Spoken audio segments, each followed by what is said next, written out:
So when my 12-year-old son came from downstairs, he heard his 17-year-old brother screaming. When he came downstairs, the sergeant grabbed my 12-year-old, threw him into the wall, stuck a taser to the right side of his neck. And the 22-year-old and the 14-year-old was still standing underneath the staircase. And my 22-year-old daughter, Kiki tells G and Taz, run out the house, go next door to the neighbors. And the sergeant didn't like that. He said my daughter was obstructing the investigation. What was she obstructing to start with? Number one, 3 cops are beating the hell out of her 17-year-old brother. She's afraid that the cops are going to kill her brother. So she tells her 14-year-old baby sister and her 12-year-old baby brother, go to the neighbor's house and run.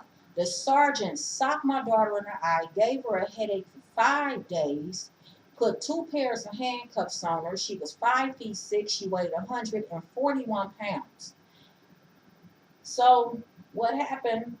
The police beat my son till he lost consciousness. I just recently found this out. And when he lost consciousness, he regained consciousness. The police dragged my son by both of his arms, dragged him out of my house the same way the cops drugged Freddie Gray.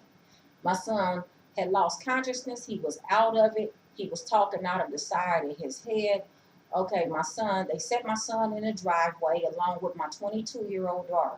Mind you, my 16-year-old daughter is still tied up, sitting in the back of the police car, and she was screaming for her life because she wanted the seatbelt to be taken off of her. She asked the policeman, could he unloosen the seatbelt? He tightened it up even more. Around this time, Clark 911 was dispatched, and the paramedics came to my house.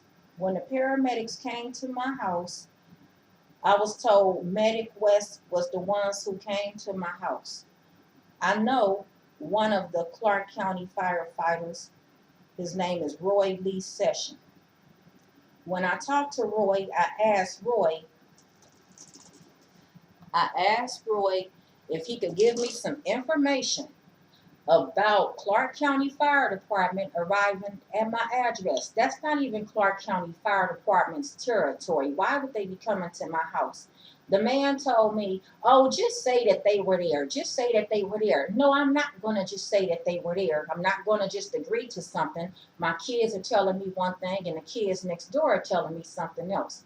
And this man is telling me, well, they were there. Clark County Fire Department came to your house.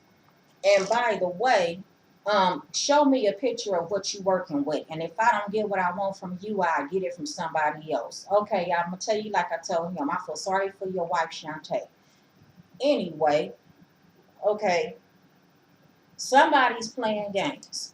Because my kids, I had 5 kids in my house. I had other kids next door. And they all said the only medical personnel that showed up in front of my house was Medic West EMTs. My son says, Mama, it was 3 EMTs. One got out and started taking pictures of me. And the first thing I thought about was, okay, Medic West had a ride-along riding with them that day.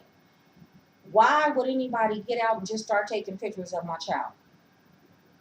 When I talked to Brian Gilbert, the operations manager, he said, we don't allow that to happen. Okay, it's too many people playing games, too many people are lying. I'm totally going to believe what my kids tell me. I'm sorry. So when the paramedics left, when they came to my house, they never took my son's vital signs. My son is an asthmatic. His vital signs were never checked. He was still handcuffed, and the police officer threw his body up against the back of the window where the police car was that had my 16-year-old daughter sitting in the back of the police car, so the paramedics could not see her because she needed assistance.